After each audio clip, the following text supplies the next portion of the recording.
We've already started identifying companies. So we've got a pipeline of over 100 companies, which are opportunities that we're recording in our database.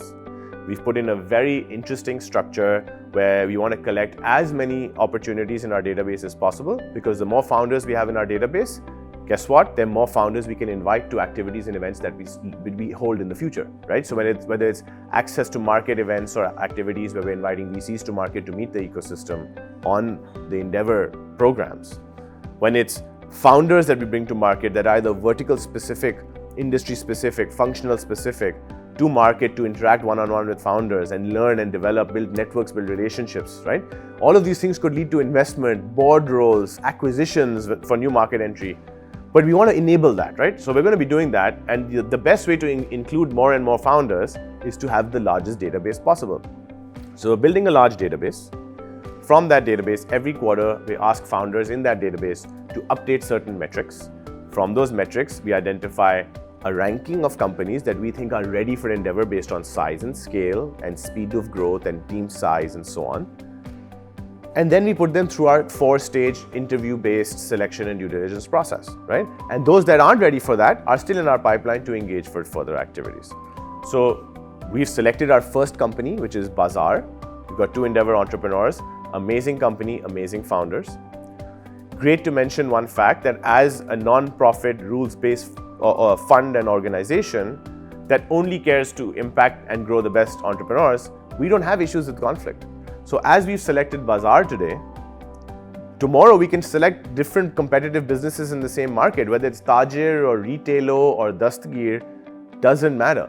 Because for us, we're trying to scale the best companies, and we've seen in enough markets that large markets like Pakistan don't just have one winner. There's 3, 4, 5 winners because the market size and population set is so large that each platform can have 3, 4 million people and start maximizing wallet share.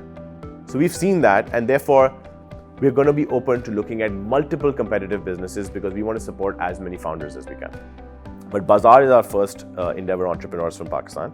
We've currently got 4 to 5 companies that are actively in our selection process. They are in fact into stage 2 and 3 of the process, with only the global stage of selection known as the International Selection Panel remaining. We've got another 15-20 companies that we're going to put through the process over the next coming months. And after our launch, we plan to host more activities for the ecosystem as we grow. So that's our plan. We want to establish ourselves. We want as many founders to reach out to us if we haven't reached out to you. And we're not solely tech. I think that's important to mention, right? I mean, sure, tech is exciting. Tech is transformative. Tech unlocks value and saves costs and is speed and more efficient. Absolutely. So we look at tech and tech-enabled companies a lot, 65, 70%, 75% sometimes.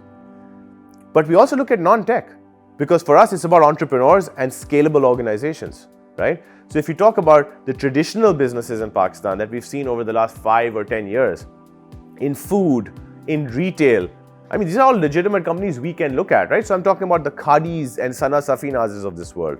Local brands that have established themselves and started to go beyond borders, right?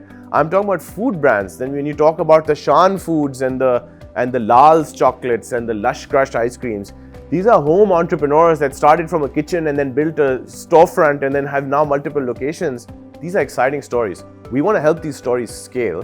And if the product is good, and I can tell you, sure, there's a bit of a Pakistani bias in me, but I can tell you that some of these products are world class, right? I've tried their competitors all over the world, and I find that some of our products are world class. So how can we help these entrepreneurs? And a lot of them are women entrepreneurs, right? How do we help them become Endeavor entrepreneurs, go through our process, take advantage of our network and scale outwards, and then create jobs and bring that multiplier impact and effect back to the market?